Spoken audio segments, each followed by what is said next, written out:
Welcome everyone.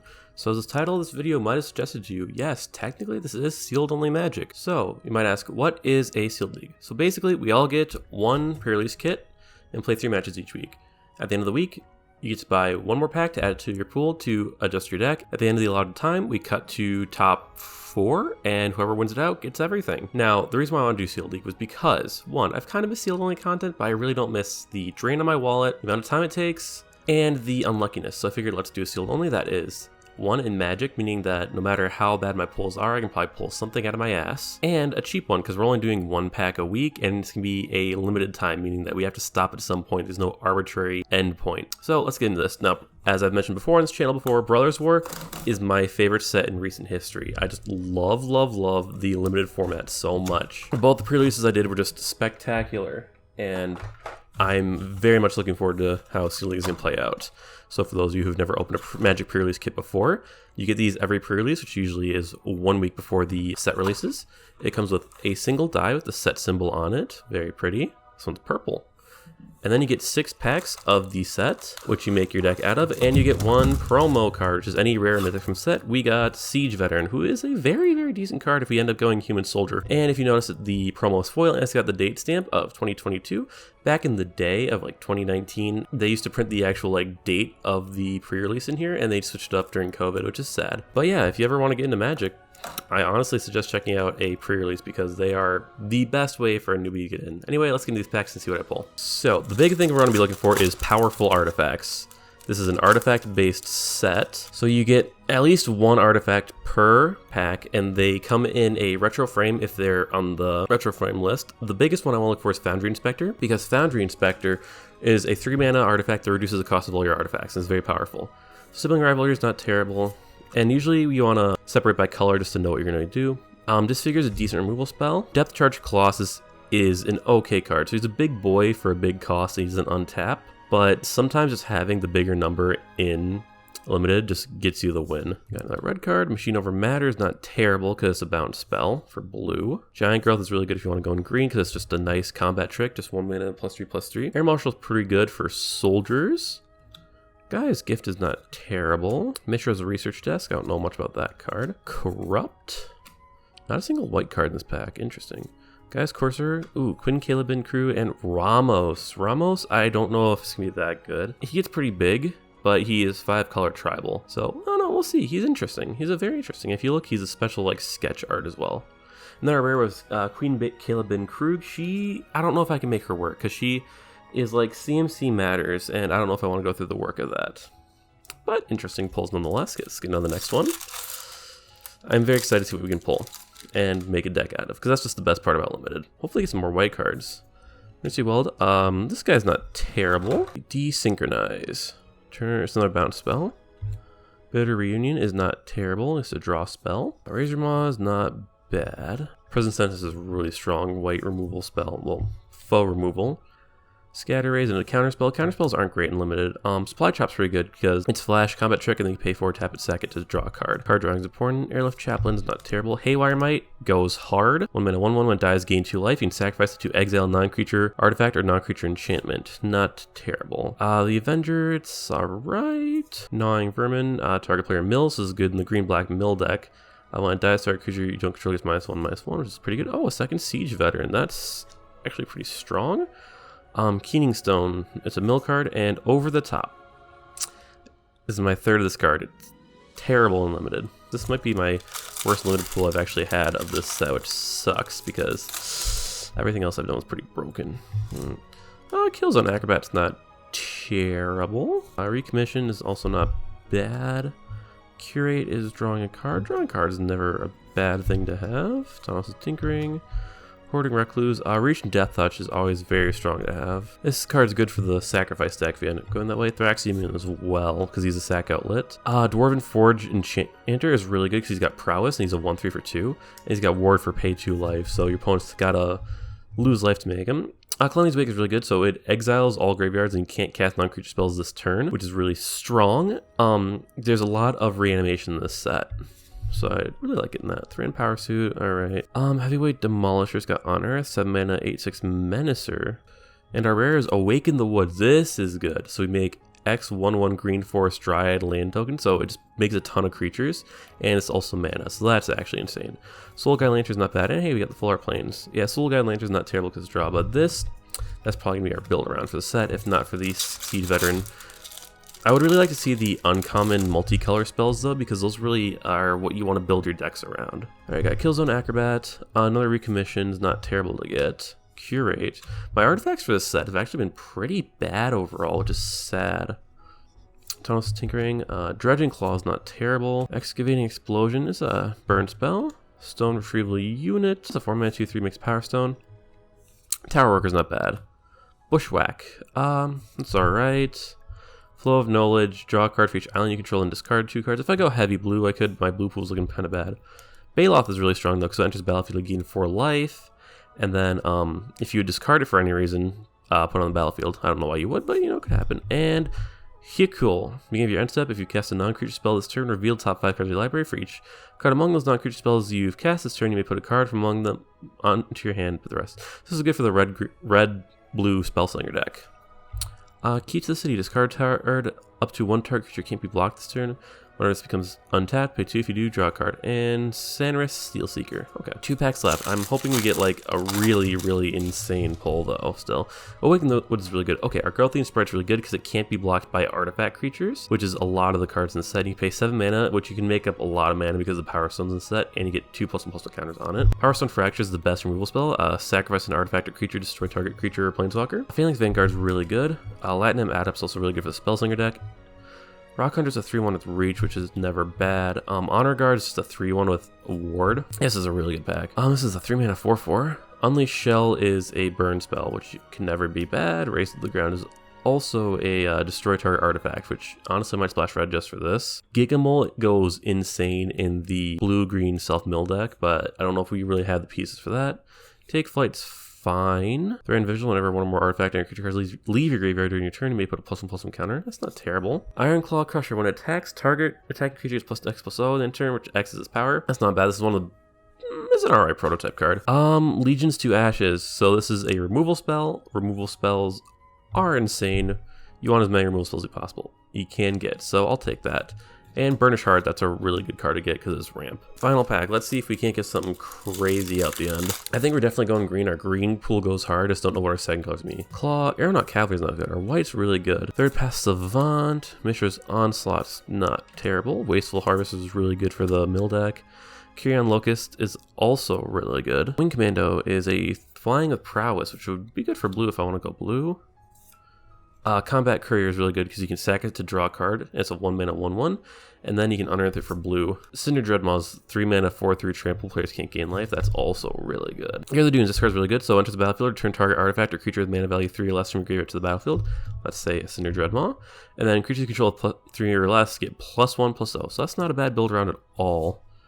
Deathbloom Ritualist. Add X mana of A1 color, X number of creature cards in graveyard. That's not a terrible payoff to the mill deck, but it just doesn't really win. The Tome, draw a card, discard a card, and a forest and a soldier. Alright, definitely some stuff to look through. I'll get back to you guys at the deck. Alright, we got quite the deck here. I ended up going for the 3 mana value or less strategy from the set, which you'll see as this goes on. Basically, it rolls around having strong creatures that cost 3 or less. So let's get into this. First, we're going to start off with my 1/1s. So we have Combat Courier. So this card's pretty neat. It's a 1-mana 1/1. Colorless, and I can pay 2 to sacrifice it to draw a card. It also has Unearth if I should ever feel the need to use that ability, but I'm not playing blue.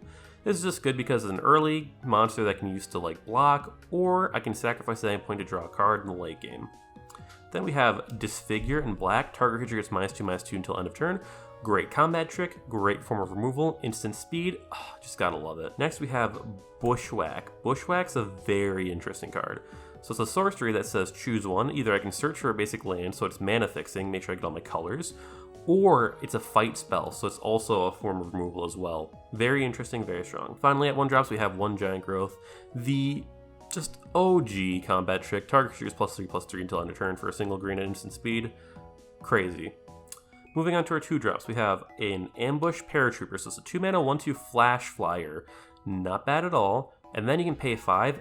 everything you get gets +1/+1 until end of turn. If for some reason you have 10 mana, well, there you go. You get +2/+2 until end of turn. Ain't that sweet? Next, we have a Phalanx Vanguard. So it's a 2 mana 2/2 with Vigilance. Great. Anything with 2 mana 2/2 with upside, always good. And then, of course, as the ability, when an artifact enters the battlefield under my control, it gets +1/+0 until end turn.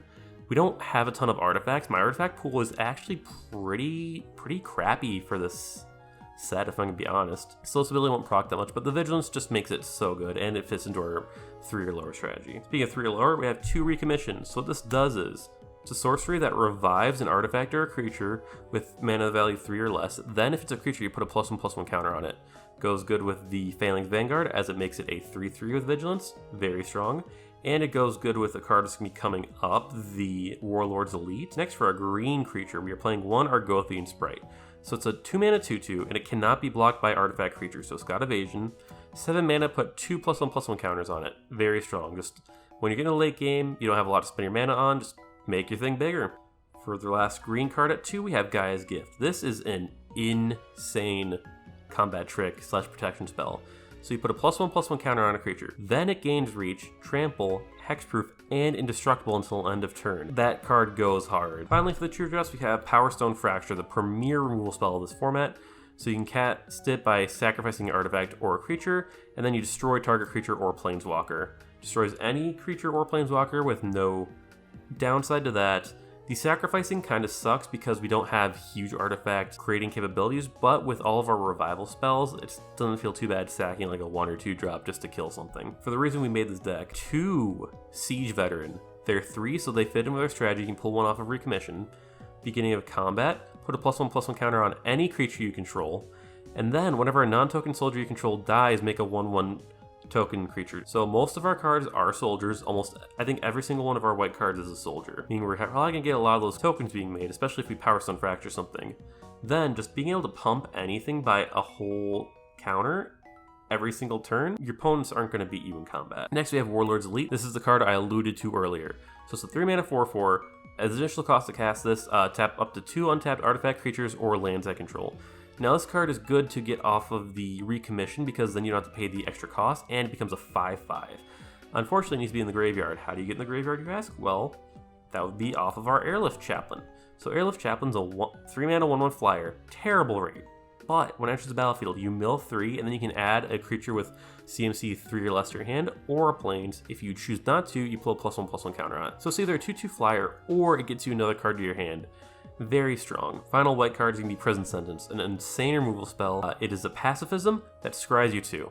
What more do I have to say? For our multicolor, we have the Legion of Ashes. Exile target non-land permanent. So for instance, if our opponent pulls a Wormcoil Engine for some reason, if you exile it, it won't get its tokens when it dies.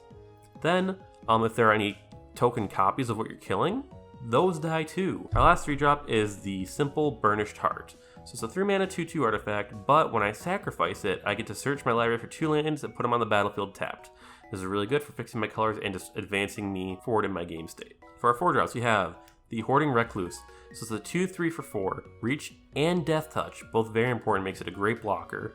And then when it dies, I can put up to 1 target card from a graveyard on the bottom of its owner's library. This is really good for all of the unearthed cards in the format. Then, even though this card says 7 in the top right corner, because Prototype exists, I get to cast it for 4. If I do, it's a 2/5 instead of a 4/6, and then whenever it attacks, target creature gets +X/+0, where X is its power. This goes really good with our Siege Veteran, because Siege Veteran will make its pump ability better. So you make this a 5/6, and then it gets +5 until end of turn during combat.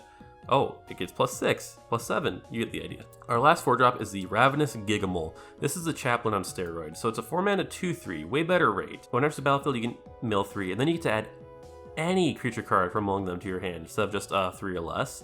And if you don't put a +1/+1. So the rate's better, what you get off it's better. Insane card. I wish I pulled more of this because then I could do the green-black self-mill strat, but c'est la vie. For our 5-drops, we have Aeronaut Cavalry, 5 mana 3/4 flyer, pretty good. Enters the battlefield, put a +1/+1 on a soldier.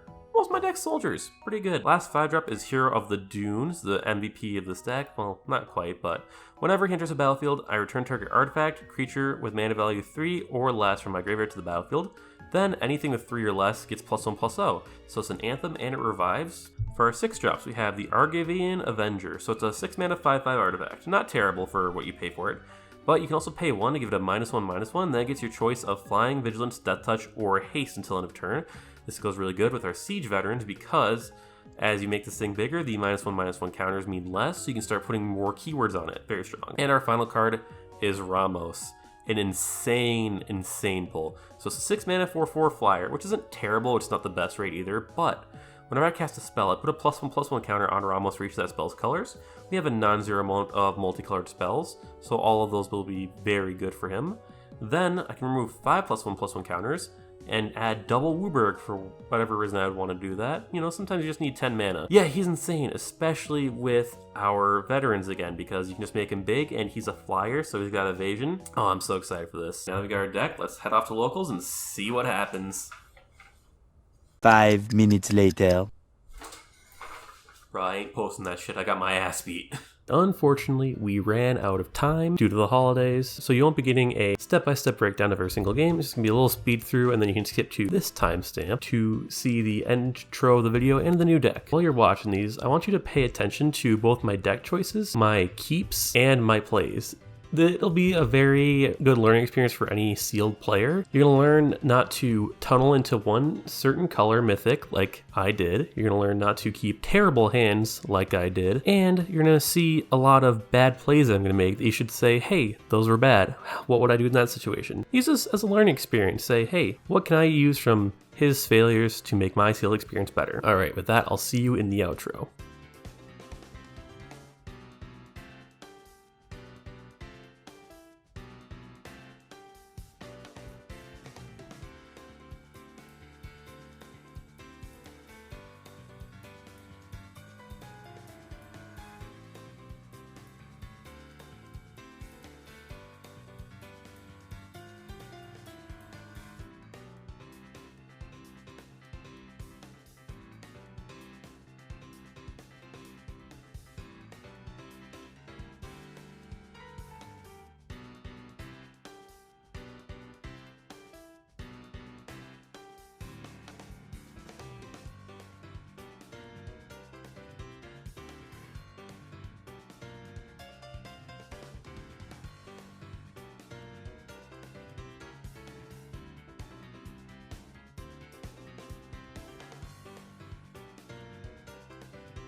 Alright, so after that horrible defeat, I decided to take out all the green cards from my deck and put in good cards. Specifically creatures, a thing I was lacking.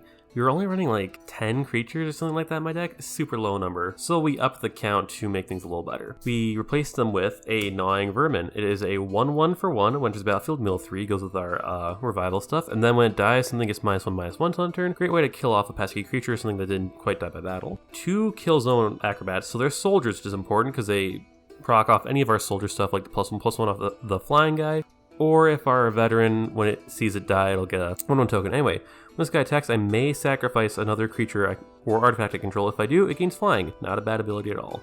Finally, for our black creatures, we're playing a Carrion Locust. This might also be on the chopping block, but it's a 2/1 flyer, and then when it enters the battlefield, I can exile a card from opponent's graveyard. If it was a creature, they lose a life. This is really important for any of the unearthed stuff, or just any like huge things that could potentially reanimate. As for red cards, 1 Paragon Strong Bull, so it's 3 mana, so it fits with our theme. It's a 2/3, so not a terrible rate. And I can pay 1 to sacrifice an artifact. It gets +1/+1 till end of turn, and it deals damage to each opponent, which will come up a non-zero amount of times. We also have a Giant Cindermaw, so it's a 4/3 for 3, which is insane. It's got Trample as well. Something you don't see a lot on mono red creatures. Only downside is players can't even gain life, but like I don't have any life gain effects, so whatever. Finally, we added Excavation Explosion, so it deals 3 damage to any target. So we be it the player or a creature, and then I get to make a Power Stone, which will help proc our Strongbow or our Killzone Acrobats, which is very good. Hopefully with these changes, things will run a little bit smoother. Well, that was the first week of Sealed League, and sorry if my lighting looks really bad. It's winter in the Midwest, meaning that there's no natural light after like 1:30 p.m. After we built the second deck, we did end up playing a third game, and we won that. Now, unfortunately, I did not record that game because I'm not very smart, and I forgot my camera. For those of you who don't believe me and think that I'm only winning games off camera, I have but one response. Sealed League has been a very enjoyable experience. It takes me back to my Sealed Only roots, but with a much lower power format, it feels a lot more fun and a lot more fair to me personally, me specifically, as everything should be. I hope you liked this week's video, and I'm very much looking forward to see what we're going to pull next week. And hopefully we can get a couple more game wins, because it's cutting to top 4, and right now I don't think we're on track to cut to top 4. Wish me luck.